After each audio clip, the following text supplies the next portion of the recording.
What's up, everyone? My name is Josh.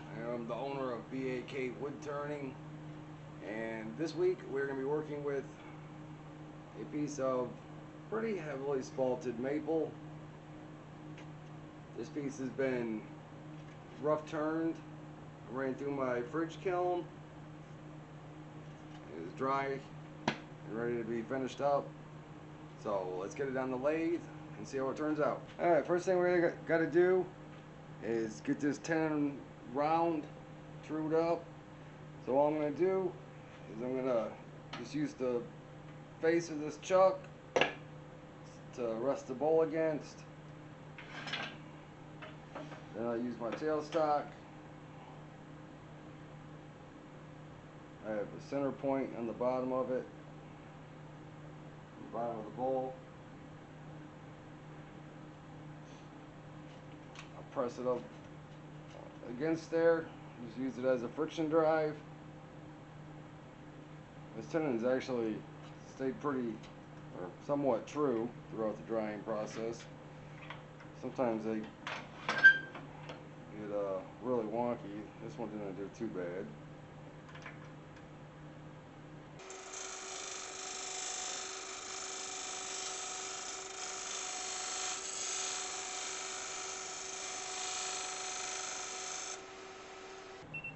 You want to take your time and get this right, because this is going to set the tone for the whole bowl. This is off a little bit, you know, that multiplies a lot by the time you get way out here. You know, so if it's off just a few thousandths here, it might be off, you know, a 1/16 of an inch out here. So that could really affect your design or your piece. You want to make sure this is all nice, flat, true, it fits your chuck right. Just gotta take this down a little bit more.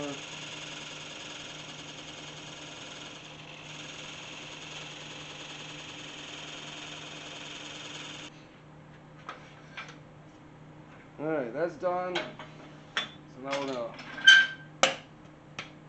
flip it around and hope that tenon is still big enough to fit this chuck.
Alright, so I've decided I'm just gonna put some of this cheap Zinsser sanding sealer on here. That'll help stiffen up the grain and help with the tear out.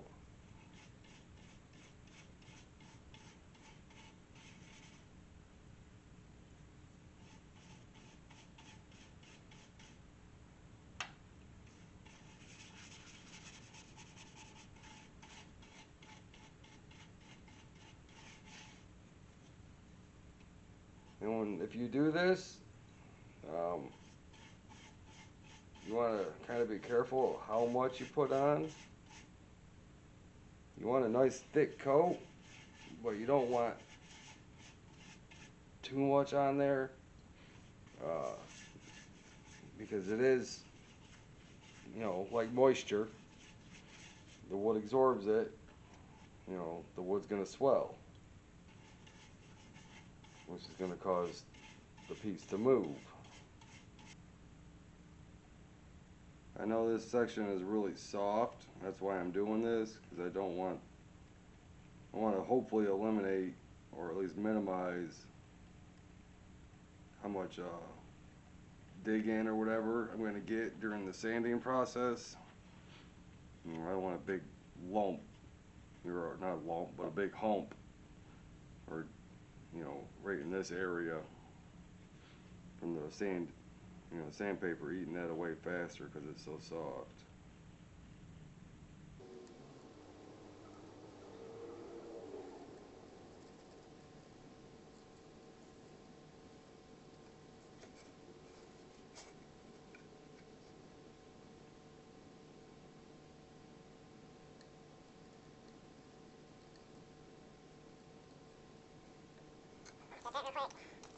quick. I'll try to get all this inside and out. This again, inside and outside is the tricky part where it's not flat. I'm trying to follow the fault line so it hides it. I don't have the steadiest hands in the world. There's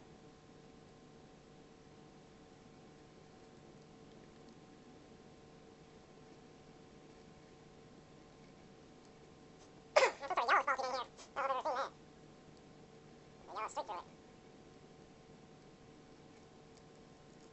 side grain, so this shouldn't stain too bad if I get a run. It's mainly this A grain that's going to get the stain on. So let's try out here. Yeah, see how fast it's soaking it up?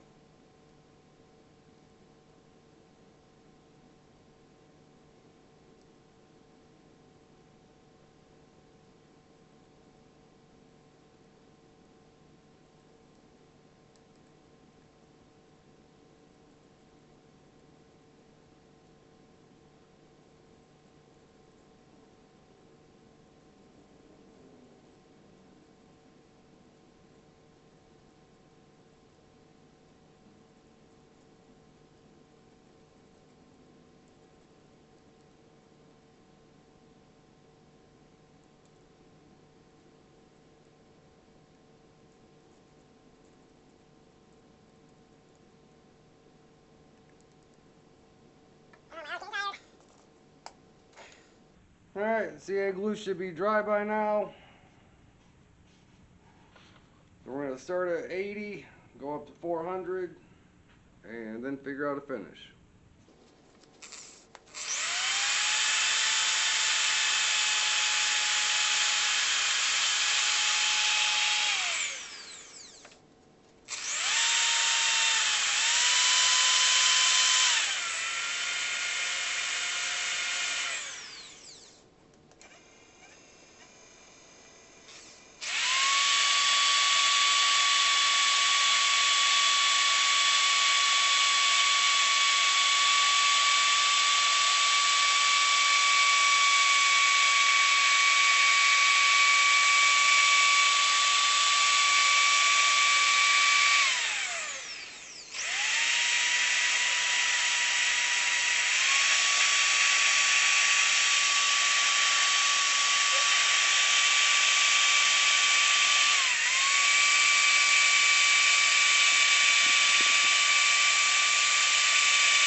Whew, spalted pieces make a mess when you sand them. One little tiny spot of tear out left there. 90% of it went away. What about the inside? One little spot left on the inside too. Yeah, there's a little spot to tear out on the inside and the outside. I figured they'd stay behind, but I got a trick on how to hide that. So yeah, I would normally use steel wool to do this, but I can't find it. I thought I had a new bag here. I don't know if one of the kids used it for something, so we're going to use some 600 grit sandpaper. That should work, just as good. Put this down at, start off at 150 in reverse. 150 might be a little fast.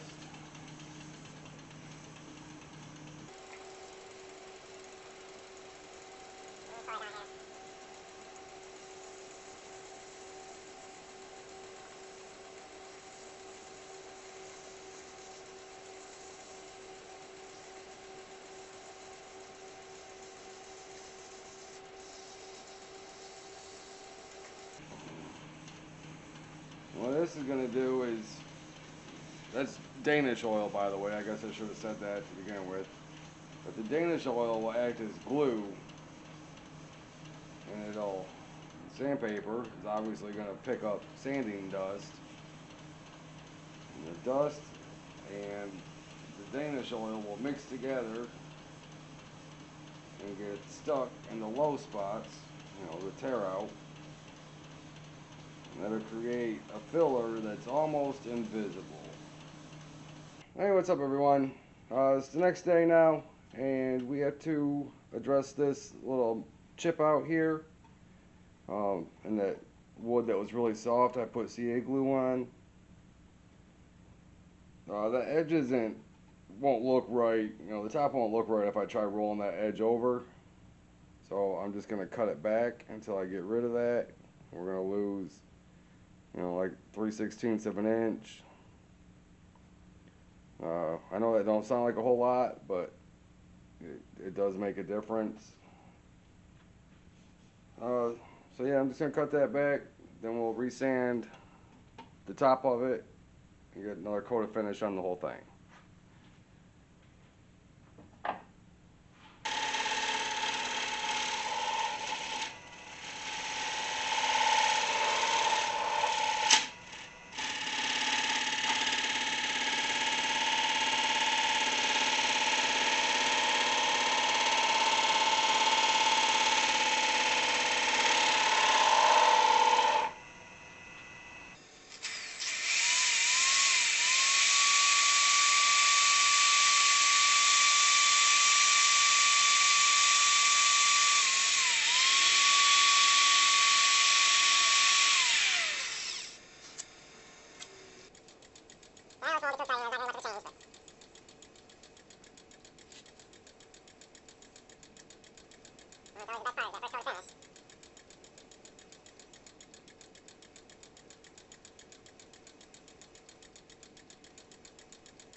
Alright, so we're ready to take the bottom off this piece, and for that we're going to be using the vacuum chuck again. Absolutely love the vacuum chuck. Even though this is homemade, it's it's cheap, it's easy to make, and it's a very valuable tool to have as a wood turner. Alright, some dummy forgot to hit record, so the tenon's already off. Alright, now that the bottom is almost there, we just got that little nub left. Now I'll turn the vacuum pump on and I can get rid of the tailstock.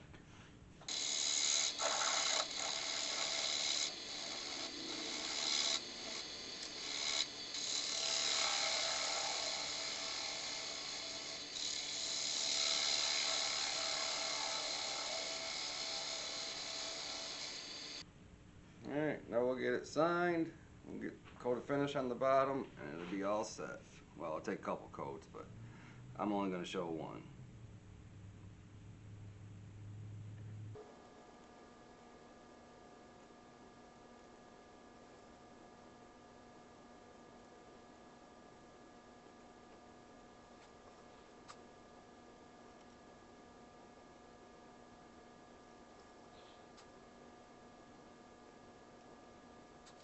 I'm just going to take just a little torch lighter.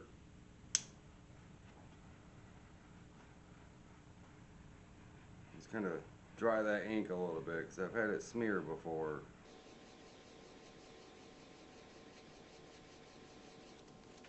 Put a little bit of heat on it, give that a minute, and we'll get a coat of finish on the bottom. Alright, ink should be dry enough by now, so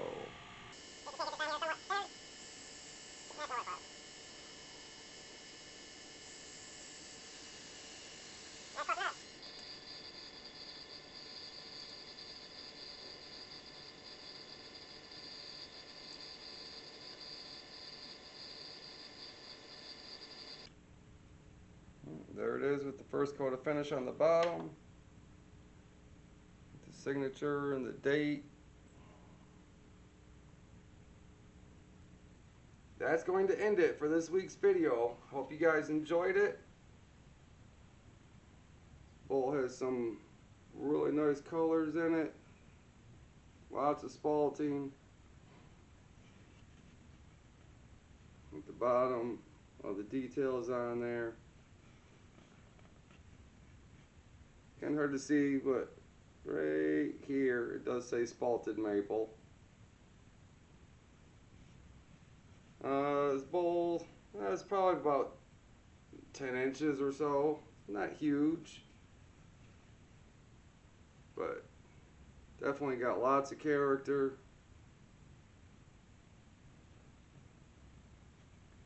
I hope you guys enjoyed the video. If you did, please consider hitting that thumbs up button. If you enter a comment down below, you will be entered into a giveaway when we hit 5,000 subscribers. That's also comments, thumbs up, and sharing. Those are the best way for me to grow my channel. So if you guys could help me with that, I would greatly appreciate it. And that will also get us to more giveaways sooner.